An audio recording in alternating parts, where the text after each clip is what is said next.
ಇತಿಹಾಸದಲ್ಲಿ ಅನೇಕ ರಾಜರು, ಸೇನಾನಿಗಳು, ಕೈದಿಗಳು ಇದ್ದಾರೆ.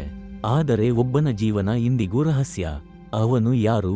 ಏಕೆ ಅವನ ಮುಖವನ್ನು ಕಬ್ಬಿಣದ ಮಾಸ್ಕ್ನಿಂದ ಮುಚ್ಚಲಾಗಿತ್ತು? ಏಕೆ ಇಂದಿಗೂ ಇತಿಹಾಸಕಾರರು ಗೊಂದಲದಲ್ಲಿದ್ದಾರೆ? ಇಂದಿನ ಕಥೆ ಐರನ್ ಮಾಸ್ಕ್ ಧರಿಸಿದ ಕೈದಿ. ಫ್ರಾನ್ಸ್ ದೇಶ, 17ನೇ ಶತಮಾನದ ಕಾಲ. ರಾಜ ಲೂಯಿ 14 ತನ್ನ ಕಾಲದಲ್ಲಿ ಅತ್ಯಂತ ಶಕ್ತಿಶಾಲಿ ರಾಜ. ಆದರೆ ಅವನ ಆಳ್ವಿಕೆಯಲ್ಲಿ ಒಂದು ವಿಚಿತ್ರ ಘಟನೆ ನಡೆಯಿತು. ಒಬ್ಬ ಕೈದಿಯನ್ನು ಪ್ಯಾರಿಸ್ ಜೈಲಿಗೆ ಕರೆದೊಯ್ಯಲಾಯಿತು.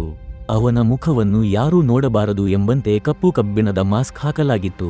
ಅವನ ಜೊತೆಗಾರ ರಕ್ಷಕರಿಗೆ ಕಠಿಣ ಆದೇಶ: ಕೈದಿಯ ಮುಖವನ್ನು ಯಾರಿಗೂ ತೋರಿಸಬೇಡಿ, ತೋರಿಸಿದರೆ ಸಾವೇ ಶಿಕ್ಷೆ. ಆ ಕೈದಿ ಹಲವು ವರ್ಷಗಳ ಕಾಲ ವಿವಿಧ ಜೈಲುಗಳಲ್ಲಿ ಇರಿಸಲ್ಪಟ್ಟನು. ಬಾಸ್ಟೀಲ್ ಎನ್ನುವ ಪ್ರಸಿದ್ಧ ಫ್ರೆಂಚ್ ಜೈಲಿನಲ್ಲಿ ಬಹಳ ಕಾಲ ಕಳೆದನು. ಒಳ್ಳೆಯ ಊಟ, ಉತ್ತಮ ಬಟ್ಟೆ ಕೊಡಲಾಗುತ್ತಿತ್ತು. ಆದರೆ ಹೊರಜಗತ್ತನ್ನು ನೋಡಲು ಅವಕಾಶವೇ ಇರಲಿಲ್ಲ. ಅವನ ಹೆಸರು ಎಲ್ಲ ದಾಖಲೆಗಳಲ್ಲಿ ಗುಪ್ತವಾಗಿ ಇಡಲಾಗಿತ್ತು. ಯಾರು ಆ ಕೈದಿ?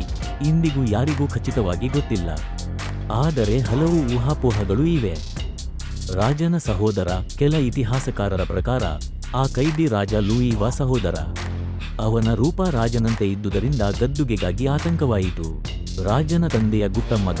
ಮತ್ತೊಂದು ಊಹೆಯ ಪ್ರಕಾರ ಅವನು ರಾಜನ ಅಣ್ಣ ಅಥವಾ ಅಣ್ಣನ ಮಗ. ರಾಜಕೀಯಕ್ಕೆ ಧಕ್ಕೆ ತರುವವನು. ಪ್ರಮುಖ ಸೇನಾನಿ ಅಥವಾ ಮಂತ್ರಿ.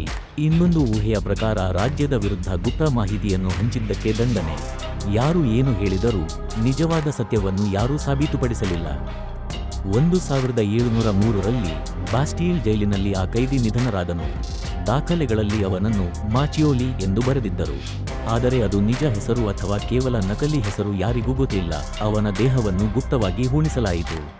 ಇತಿಹಾಸದಲ್ಲೇ ಇದೊಂದು ದೊಡ್ಡ ಗೂಢರಹಸ್ಯ.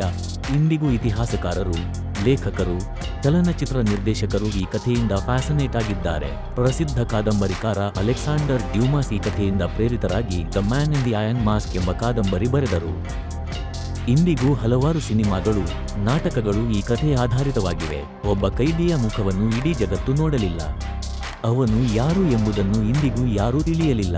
ಶತಮಾನಗಳು ಕಳೆಯುತ್ತಿವೆ, ಆದರೆ ಐರನ್ ಮಾಸ್ಕ್ ಕೈದಿ ಎಂಬ ಹೆಸರು ಮಾತ್ರ ಇತಿಹಾಸದಲ್ಲಿ ಶಾಶ್ವತವಾಗಿದೆ. ಇದೇ ತರಹದ ಇಂಟ್ರೆಸ್ಟಿಂಗ್ ವಿಡಿಯೋಗಳಿಗಾಗಿ ಅಮೇಜಿಂಗ್ ಮಿಸ್ಟರೀಸ್ ಇನ್ ಕನ್ನಡ ಯೂಟ್ಯೂಬ್ ಚಾನಲ್ ಅನ್ನು ಸಬ್ಸ್ಕ್ರೈಬ್ ಮಾಡಿಕೊಳ್ಳಿ.